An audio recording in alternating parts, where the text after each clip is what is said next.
วันนี้เราได้มาปฏิบัติธรรมในช่วง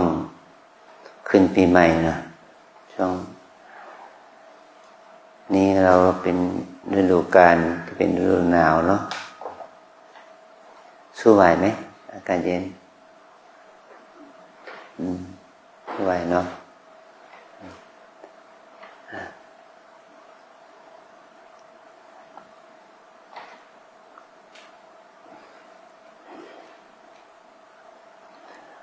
เราได้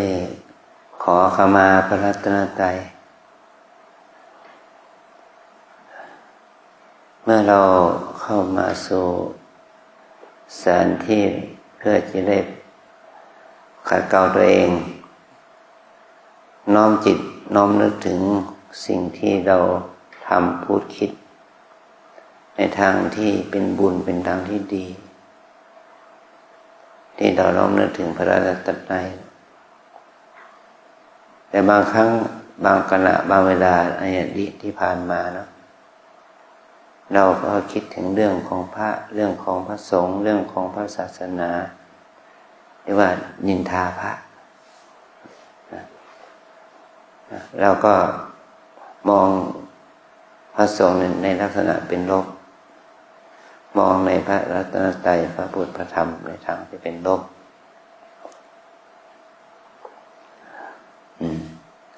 แต่ถ้าเรามาปฏิบัติธรรมในวันนี้เราเปลี่ยนใหม่เนาะมองเห็นพระรัตนตรัยที่เป็นบวกเป็นคุณนะการที่เรามีความสงสัยในพระรัตนตรัยมีความสงสัยในพฤติกรรมของพระสงฆ์มีความสงสัยในข้อธรรมที่พระองค์ทรงแสดงว่ามันมีประโยชน์จริงหรือไม่หรือไม่มีประโยชน์มันเป็นโทษหรือไม่เป็นโทษเนี่ยนี่แหละมันเป็นเหตุให้การภาวนาไม่เจริญนะเป็นการที่เรามาทำอย่างนี้ก็ให้เรามอบกายถวายชีวิตเหมือนกับว่าเราจะต้องไม่มีจิตทำพูดคิดที่เป็นโทษต่อตนเองเราจะต้องฝึกให้การทำพูดคิดให้มันเป็นคุณให้เป็นประโยชน์ต่อตัวเราเองนะ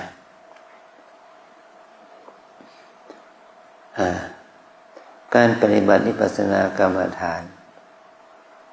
แม่ชีท่านได้นำเรากล่าวแล้วขอให้เรานั้นได้ดำเนินชีวิตไปเพื่อมรรคผลนิพพาน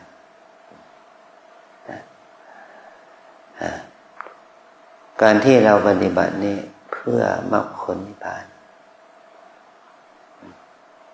แต่เป้าหมายคือมรรคาหนทางที่เราจะไปถูกจุดหมายนั้นเนี่ยมันไม่ใช่เป็นสิ่งที่เป็นไปได้เลยง่ายเราต้องสะสมบุญบารมีของเรานะสะสมความดีของเรามีคำพูดที่เหมือนกับง่ายในบทหนึ่งว่ามรรคผลนิพพานไม่ใช่ของไกลเกินเอื้อมแต่อยู่ในเอื้อมมือเรานะการที่เรามาเป็นพุทธศาสนิกชนเป็นชาวพุทธตั้งแต่เกิดนะพ่อแม่เอาชื่อของเราเนี่ยไปใส่ช่องศาสนาพุทธโดยที่เราไม่รู้เรื่องราวอะไรเลยไม่รู้เรื่องเกี่ยวกับพุทธศาสนาเลยเราก็เป็นชาวพุทธตั้งแต่คลอดนะมาจนถึงวันนี้เรายังไม่รู้เรื่องของพุทธศาสนาอย่างลึกซึ้งเลยเรื่องของศีล 5 ศีล 8ก็ยังไม่เข้าใจแจ่มแจ้งเรื่องของบุญศีลบุญทานก็ยังไม่ชัดเจนอย่าพูดถึงเรื่องภาวนาแล้วเรื่องการภาวนานี่เราไม่รู้เรื่องเลยคือว่าไม่รู้เรื่องเลยนะไม่รู้ว่าการภาวนาเป็นอย่างไรบางคนยังคิดว่าคนเข้าวัดเป็นคนมีปัญหานั่นแหละ คนมานุ่งขาวห่มขาวนี่เป็นคนมีปัญหามีทุกข์ก็มันก็พูดถูกอยู่นะถูกแค่ส่วนเดียวคนมาปฏิบัติธรรมไม่ใช่เป็นคนมีปัญหาเป็นคนที่มีปัญญาแต่ถ้าพูดว่าอะไรนะถ้าเราไม่มีปัญญาแล้วเราไม่สามารถปฏิบัติธรรมได้แต่ปัญหามันก็มีอยู่เพราะปัญหาของเรามีปัญหาคือความเกิดแก่เจ็บตายนี่คือปัญหามีปัญหาแน่นอนแหละมีปัญหาว่าเราทุกคนต้องเกิดแก่เจ็บตายเราจะพ้นจากปัญหานี้ได้อย่างไรล่ะเราจะต้องพัฒนาปัญญาเราจะพ้นจากปัญหานี้ได้ด้วยปัญญาเหตุให้เกิดปัญหาคืออะไรเหตุให้เกิดปัญหาคือตัวกิเลสตัวอกุศลตัวโลภโกรธหลงนั่นแหละเป็นตัวเหตุแห่งปัญหาเมื่อปัญหามันเกิดขึ้นมาแล้วก็ทุกข์ทับถมเรานะเพราะกิเลสมันเกิดขึ้นในใจเรานะเราจะทำยังไงให้เกิดปัญญาล่ะนั่นนี่แหละจึงได้มาปฏิบัตินี่แหละนะวิธีการทำให้เกิดปัญญาวิธีการทำให้เกิดสติสมาธิปัญญาก็ด้วยการลงมือปฏิบัติถ้าเราเปรียบเทียบเหมือนกับว่ามีเด็กอยู่ชิ้นหนึ่งเอามาลักมาฝนเป็นมีดให้มันคมมันต้องมีเทคนิควิธีการรับมีดนะมีดนั้นมันจึงจะคมขึ้นมาได้มีหินรับมีดมีน้ำประสานมีคนที่จะรับมีดอยู่แต่ไม่ลงมือทำเขาเรียกว่าขาดความเพียรเมื่อมันไม่ลงมือทำแล้วขาดความเพียรมันก็ไม่มีความคมเกิดขึ้นนะสนิมยังเกิดอยู่นั่นแหละอันนี้ก็คือถ้าเรารับมีดด้วยความรู้ถึงเทคนิควิธีการรับมีดมันก็จะทำให้มีดที่รับนั้นคมไวขึ้นแต่ถ้าเรารับมีดด้วยความใจร้อนอยากจะให้มันคมไวๆมันกลับกลายเป็นว่ามีดมันทื่อคมมันถูกกดมันก็ไม่เกิดความคมความเฉียบคมอันนี้ก็เหมือนกันในที่เรามาปฏิบัติธรรมเรามาศึกษาวิธีรับมีดนะเพื่อให้เกิดความคมอันที่หนึ่งคือเราต้องมีความศรัทธามีความเชื่อว่าเทคนิคหรือวิธีการนี้เป็นวิธีการรับมีดให้คมได้เรามีความเชื่อไหมเรามีความศรัทธามีความเชื่อต่อเทคนิควิธีการรับมีดนี้วิธีนี้จะมีวิธีทำให้มีดคมขึ้นเราเชื่อไหมแต่ถ้าเราเชื่อแล้วก็ต้องมีความเพียรด้วยนะต้องมีความขยันต้องมีความเพียรนี่บางครั้งนี่บางเราเนี่ยรับมีดไปสักครู่นึงก็ปวดแข้งปวดขาปวดมือปวดเท้าปวดหลังปวดเอวบ่นละไม่เอาละอย่างนี้ก็ไม่ได้อันนี้ก็ไม่ต้องมีความขยันต้องมีความเพียรต้องมีความอดทน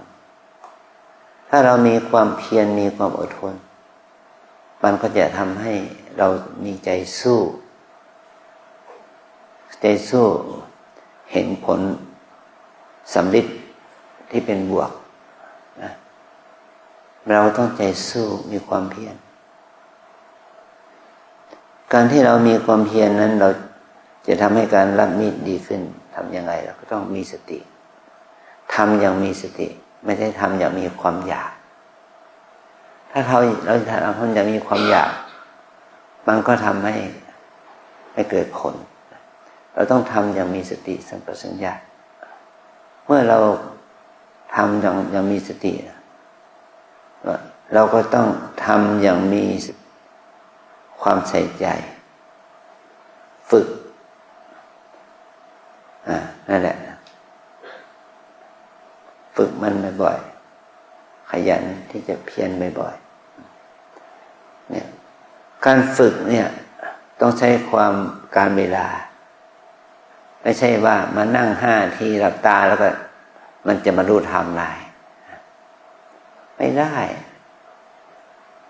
เป็นของยากไม่ใช่ของง่าย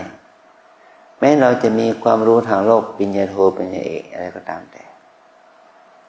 แต่เรามาปฏิบัติธรรมเนี่ยมันยากสำหรับเราเพราะว่าเราไม่มีอุปนิสัยถ้าเราไม่มีเมื่อเราไม่มีอุปนิสัยเนี่ยมันก็เป็นแรงจูงใจมันก็ไม่มีถ้าเรามีอุปนิสัยแรงจูงใจมันก็มีขึ้นนะเหมือนกับคนบางคนเนี่ยเป็นคนชอบเข้าวัดเนี่ยเป็นคนเข้าสู่ศาสนาไม่ต้องให้ใครขอเข้าวัดมีจิตอาสาเข้าวัดเป็นเด็กก็อาศัยคนย่าคนยายคนพ่อคนแม่โตขึ้นมาก็พึ่งตัวเองได้ก็มีจิตอาสาเอาอาหารไปส่งถวายพระอย่างนี้นะพ่อมีจิตเป็นจิตที่ดีเป็นจิตที่เป็นบุญเนี่ยมันก็จะเกิดขึ้นกับเราเหมือนกับเรามาที่นี่เรามาเพื่อปฏิบัติธรรมโดยที่ไม่ต้องอาศัยแรงจูงใจจากคนอื่นนะถ้าเรามาปฏิบัติธรรมด้วยความตั้งใจเองมาด้วยความตั้งใจไม่มีแรงไม่มีกระแสภายนอกเราจะมาฝึกเพื่อทำให้ชีวิตของเราดีขึ้นโดยที่ไม่ต้องอาศัยแรงจูงใจภายนอกเราฝึกเพื่อให้เราเกิดความเพียรความมีสติมีสมาธิที่เกิดจากความชอบในการไหว้พระสวดมนต์ภาวนานั่นแหละมันจะเป็นพลังความดีงามให้เกิดขึ้นกับเรานะนี่คือมีอุปนิสัยติดตัวเนาะเมื่อเรามีสติดีขึ้นมีสมาธิดีขึ้นมันจะเป็นตัวธรรมะที่จะเสริมให้เกิดปัญญามันเหมือนกับว่าต้นไม้ที่มันเป็นกล้าที่มันเป็นเม็ดเป็นก้าอยู่มันยังไม่มีดอกไม่มีผลให้เราเห็นนะถ้าเรารู้ว่าต้นไม้นี้ต้องมีดอกมีผลเราเอามาปลูกเรามีความอดทนที่จะใส่ใจให้น้ำให้ปุ๋ยมันเมื่อถึงวัยเมื่อถึงฤดูที่เหมาะสมมันก็ออกดอกออกผลเราผลนั้นก็จะทำให้เราเก็บเกี่ยวเอามากินมาใช้ได้อันนี้ก็เหมือนกันเรามาปฏิบัติเนี่ยมันก็มีผลแต่เดี๋ยวนี้นี่มันยังไม่เกิดผลเพราะว่าเรายังเป็นผู้ใหม่เรายังเป็นผู้ศึกษาอยู่นะเมื่อเราศึกษาถูกต้องดีแล้วมันก็จะออกดอกออกผลนะอันนี้ก็คือว่าก่อให้เกิด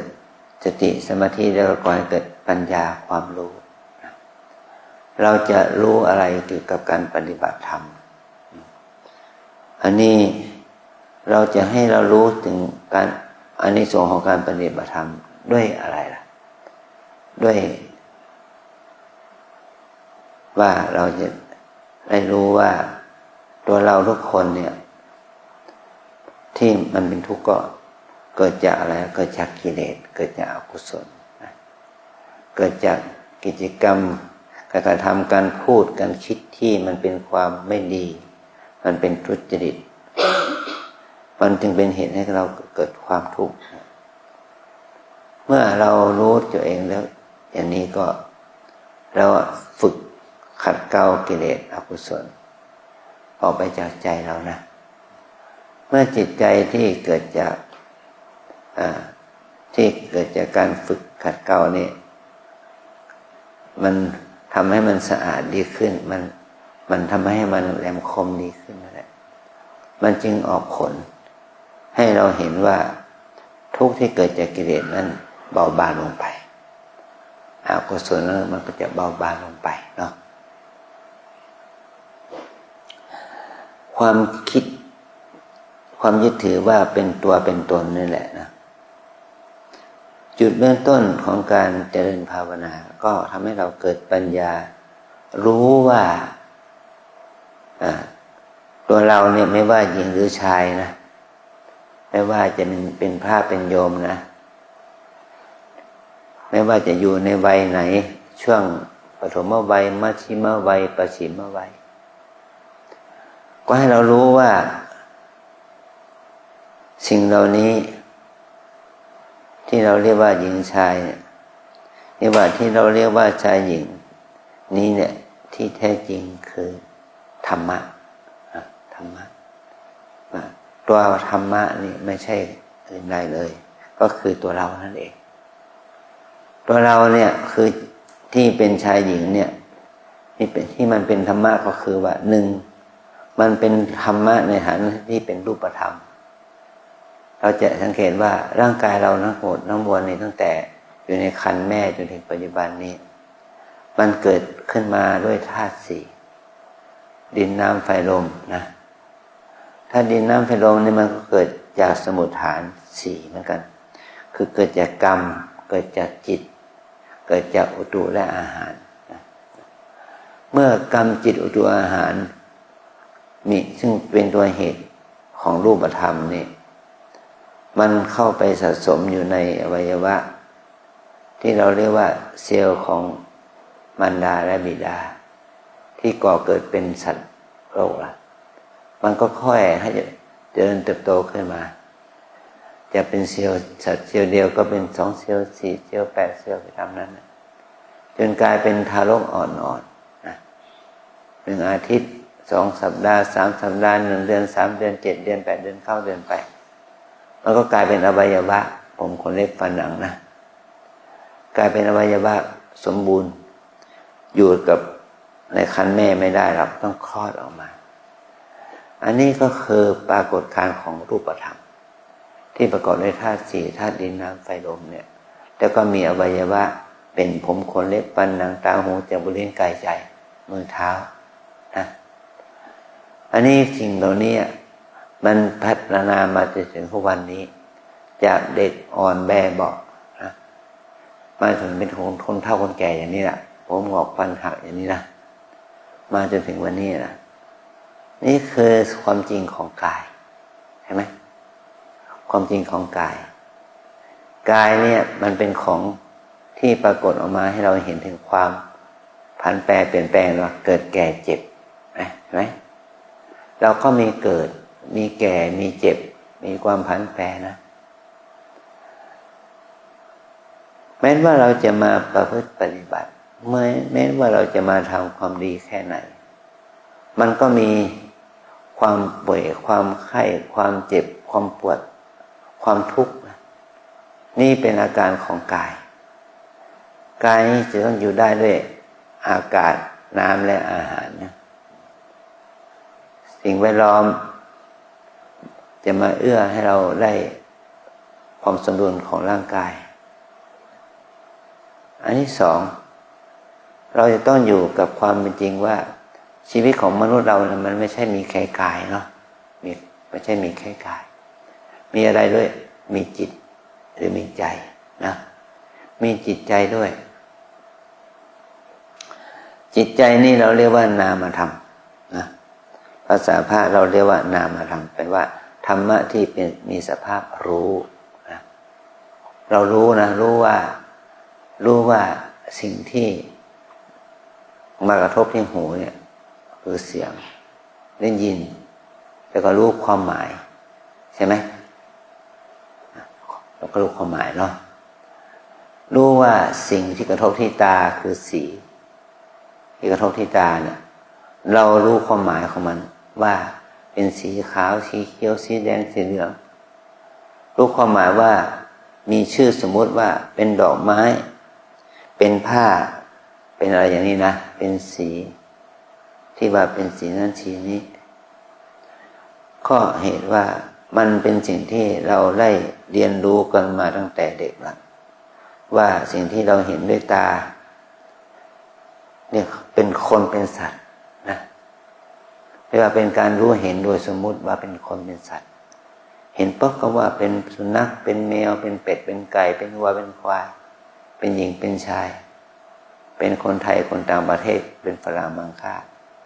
อันนี้ว่าเห็นด้วยความรู้เลยก็ไปยึดติดในสมมุติว่าเป็นคนเป็นสัตว์ประเภทไหนนะอันนี้เราจะต้องเรียนรู้คือว่าเห็นอย่างไรถ้าเห็นอย่างชาวบ้านก็เห็นอย่างสมมุตินะได้ยินเสียงก็ได้ยินเสียงอย่างสมมุติว่าเป็นเสียงเครื่องบินเสียงรถยนต์เนี่ยนะเสียงหมาเห่าอะไรเสียงประกาศโฆษณาเสียงพูดของคนอะไรอย่างนี้เป็นต้นนะตัวอย่างที่เราได้สัมผัสกันทุกวันก็สัมผัสรู้เรื่องกลิ่นเรื่องรสนะเรื่องเย็นร้อนอ่อนแข็งสัมผัสทางกายเราไปรู้สิ่งเหล่านี้โดยสมมุติว่าเป็นคนเป็นสัตว์อันนี้การตัวรู้อย่างนี้เราเรียกว่ารู้แบบโลกรู้แบบโลกชาวโลกนะรู้แบบภาษาพาเราเรียกรู้แบบบัญญัติรู้แบบสมมุติมันจึงเป็นเหตุให้เราได้เรียนรู้ไปแค่เปลือกเนาะแค่เปลือกเท่านั้น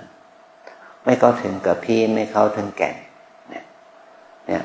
เมื่อมันไม่เข้าถึงกับพี่ไม่เข้าถึงแก่นมันก็ไม่ถึงธรรมนะธรรมชาติของมันแก่นแท้ของมันคืออะไรแต่เมื่อใดที่เรามาปฏิบัติธรรมเราจะรู้เรื่องนามธรรมนะเรื่องจิตใจเนี่ยอย่างธรรมะอย่างเป็นคนรู้ธรรมะว่าธรรมะที่เรารู้เนี่ยมันมีสี่อย่างมีสี่อย่างนะครับที่เป็นนามธรรมเนี่ยมีสี่อย่างคือหนึ่งรู้สึกนี่ภาษาไทยเราเรียกว่าเวทนาสองรู้จำภาษาไทยเราเรียกว่าสัญญานะเวทนาสัญญาสามรู้จากการคิดนึกปรุงแต่งนี่ภาษาพาเราเรียกว่าสังขารนะรู้ทางตาหูจมูกลิ้นกายใจที่ผ่านทางฝันทั้งหกนะภาษาพาเราเรียกว่าวิญญาณสี่อย่างนี้เราเรียกว่านามธรรมนะจิตใจ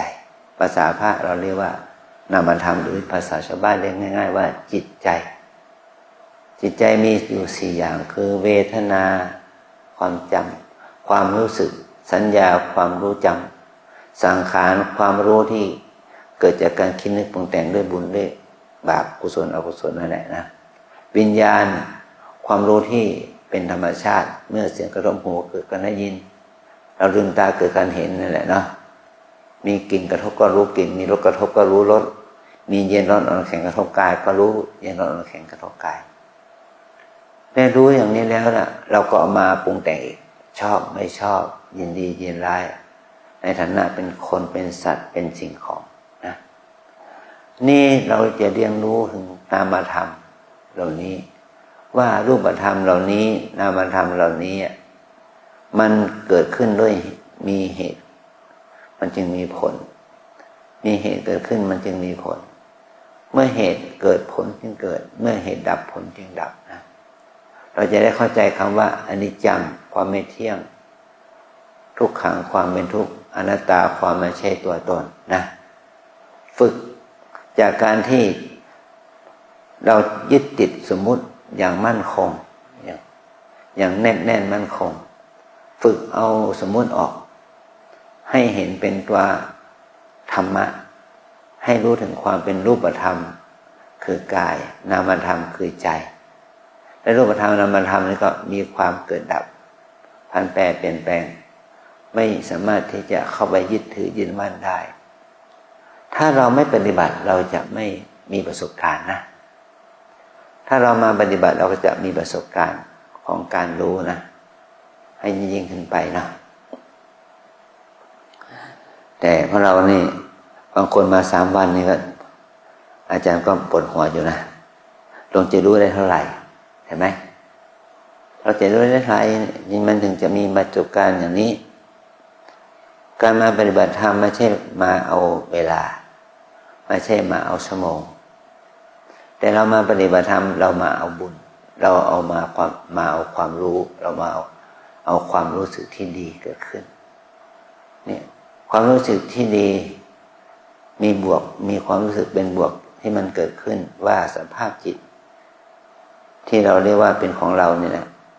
มันเป็นของไม่เที่ยงเป็นของไม่มีตัวตนเป็นทุกข์ไม่ใช่ไม่อยู่ในอำนาจบางครั้งถ้าพังเผลอไปก็มันก็เกิดบาปขึ้นอกุศลนะตราบใดที่เราตั้งใจทำตั้งใจปฏิบัติมันก็เป็นบุญเป็นกุศลเกิดขึ้นอย่างนี้นะอันนี้คือแนวทางเทคนิควิธีการปฏิบัติอย่างที่แม่ชีท่านสาธิตนะเรารู้ไหมที่เรากำหนดกราบท่านให้เรากำหนดเลยตั้งใจนั่งหนอเนี่ยรู้ถึงกายนั่งไม่ใช่หญิงไม่ใช่ชายนั่งไม่ใช่คนที่มีอายุหรือคนหนุ่มคนสาวนั่งให้รู้ถึงอาการกายนั่งแต่นั้นก็ให้มีสติกำหนดรู้ถึงอาการกำหนดพลิกหนอนั่นแหละให้รู้ถึงอาการเคลื่อนไหวอาการเคลื่อนไหวนี้รู้ถึงอาการหนักเบาเย็นร้อนเกิดขึ้นเรารู้ไหมในขณะนั้นขณะยืนให้เรามีสติรู้ว่ายืนกำหนดว่ายืนหนอตั้งแต่หัวจรดเท้าเนี่ยรู้ว่ายืน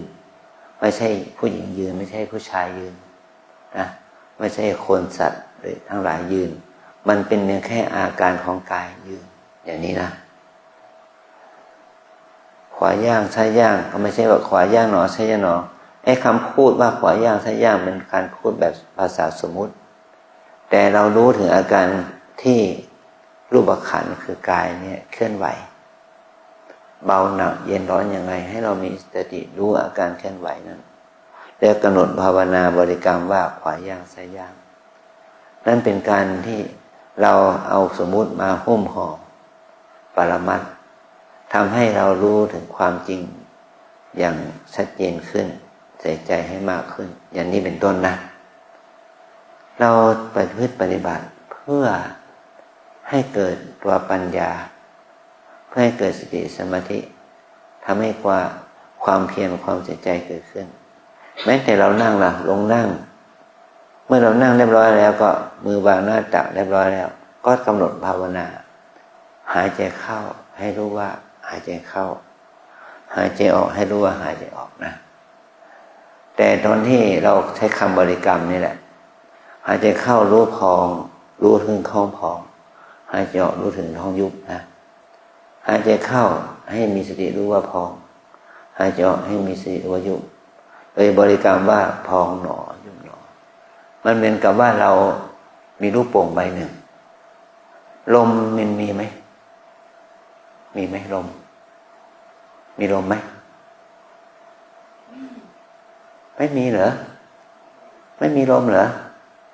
มีลูกโป่งใบหนึ่งลมมีไหมนี่แหละก่อนจะพูดก่อนจะตอบมันต้องพิจารณาทั้งก่อนมันพูดแบบไม่รู้เรื่องมันมีลมอยู่แต่มันไม่มีแรงลมที่จะทำให้ลูกโป่งพองเห็นไหมเข้าใจไหมถ้าเรามีแรงลมทำให้ลูกโป่งพองลูกโป่งจึงพองก็เหมือนกันแหละถ้าเราหายใจตอนนี้เราหายใจอยู่ไหมเนื่องว่าไม่หายใจแล้วคนตายเนาะ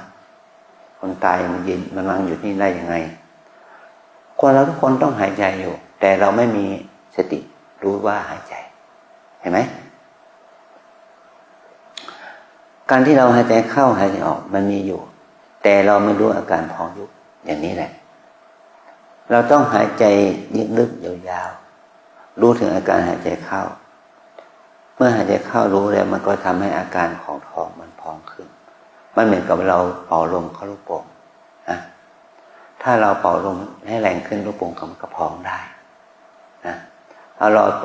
ล่อยลมออกจากลูกโป่งก็แฟบ ยุบเข้าไปได้อันนี้คือความเพียรนะความขยันคือความเพียรมันจึงจะทำให้เกิดอาการของยุบได้นะเนี่ยถ้าเราทำอย่างนี้ต่อเนื่องกันไปก็มันเหนื่อยล้าทุกข์เกิดขึ้นนะอาการเหนื่อยล้าทุกข์ก็จะเกิดขึ้นนะปวดเจ็บเหน็บชาทางกายก็เกิดขึ้นใจพังเผลอคิดนึกก็มีมากขึ้นฟุ้งซ่านรำคาญชอบไม่ชอบสงสัยมันก็จะเกิดขึ้นนะไม่ใช่ว่ามีแค่ลมหายใจไม่ใช่มีแค่มีสติดูของยุบอย่างเดียวเนี่ยเราฝึกเจริญสติเป็นไปในกาย2เราฝึกเจริญสติให้เป็นไปในเวทนามันปวดเจ็บเหน็บชาเมื่อยขบทุกข์สุขนะ3เราฝึกเจริญสติให้เป็นไปในจิตคือความคิดนึกฟุ้งซ่านหดหู่นะ4เราฝึกเจริญสติให้เป็นไปในสภาพธรรมในธรรมก็หมายความว่าให้เราเจริญสติให้รู้เท่าทันเกี่ยวกับรูปที่กระทบตาเสียงที่กระทบหูกลิ่นกระทบจมูกรสกระทบลิ้นสัมผัสกระทบกายนั่นแหละเมื่อมันกระทบทางตาหูจมูกลิ้นกายแล้วมันจะรู้สึกยินดียินร้ายชอบไม่ชอบฟุ้งซ่านรำคาญสงสัยนะความรู้สึกชอบไม่ชอบฟุ้งซ่านรำคาญสงสัยมันจะเกิดขึ้นกับเรานะถ้าเราไม่มีสติมันก็เอามาปั่นหัวตัวเองเนาะเกิดความเครียดเกิดความรำคาญเกิดความยินดียินร้ายนานาประการนะเรื่องไม่เป็นเรื่องเอาทุกข์มาใส่ตนนะแม้แต่เรื่องคนอื่นแล้วก็เอาเรื่องของอื่นมาเป็นทุกข์ยกตัวอย่างว่าเรื่องของการเมืองเรื่องของเศรษฐกิจสังคมเรื่องของคนอื่นเอามาทุกข์กับตัวเอาตัวเราก็เอามาทุกข์แม้ที่สุดแม้แต่เรื่องที่เรามีความเชื่ออย่างนั้นอย่างนี้แล้วเอาเรื่องของความเชื่อเหล่านั้นเอามาเป็นเหตุให้เกิดทุกข์กับตัวเองนะนี่ข้อเราทั้งหลายต้องจงเข้าใจว่าตั้งสติให้ดีต้องมีความเพียรให้มากมีความศรัทธาต่อการภาวนาของตนเพื่อให้สมาธิจิตมันเกิดขึ้นนะแล้วจิตที่มีสติมีสมาธินั่นแหละมันจะก่อให้เกิดปัญญาที่เราเรียกว่าวิปัสสนานะจำไว้ปัญญาที่เราเรียกวิปัสสนาวิปัสสนาปัญญาไม่ใช่เกิดขึ้นจากการมานั่งฟังนะแต่มานั่งฟังมานั่งคิดเฉยๆปัญญาที่เกิดจากการภาวนามันต้องออกที่มันจะต้องเกิดมันจะเกิดขึ้นก็ต่อเมื่อเราอยู่กับปัจจุบันใส่ใจอยู่กับปัจจุบันอย่างนี้แหละนะปัญญาวิปัสสนามันก็คือการเข้าใจความเป็นจริงที่เป็นปัจจุบันเนี่ยอย่างนี้นะเอาล่ะอันนี้เราจะได้มาฝึกเจริญสตินะ3 วัน 5 วัน 7 วัน 10 วันก็ขอให้มีการฝึกเพื่อให้เกิดสติสมาธิปัญญาด้วยความเพียรด้วยความศรัทธาที่เกิดขึ้นกับเรานะวันนี้ว่าถามนะวิปัสสนากรรมฐานตามแนวสติปัฏฐานมี4อย่าง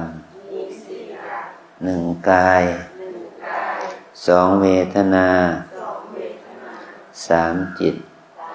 4ธรรมวิปัสสนากรรมฐานตามแนวสติปัฏฐาน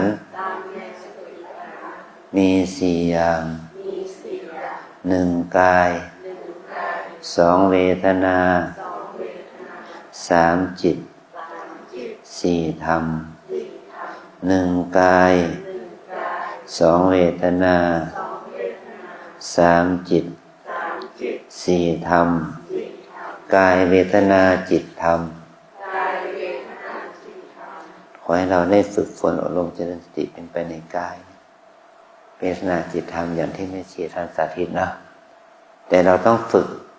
ให้เกิดทักษะความชำนาญด้วยใจเราเองนะด้วยความเพียรของเรานะกินน้อยนอนน้อยพูดน้อยปฏิบัติให้มากเนาะเอาใจใส่ดูแลตัวเองให้ดีมีสติสัมปชัญญะเกิดกับตนนะแต่ว่าเรามาทำบุญนะมาทำบุญภาวนา สมุนภาวนามันยากนะมันกับเราไปหาสถานที่หนึ่งมาหาดินหาหินทั้งหลายมาร่อนหาทองนั่นแหละมาร่อนหาแร่นั่นแหละมันได้ด้วยความยากแต่สิ่งที่มันได้ด้วยความยากมันเป็นของมีค่าเนาะกินน้อยนอนน้อยพูดน้อยปฏิบัติให้มากเนาะเอาใจใส่อย่างนี้นะอนุโมทนา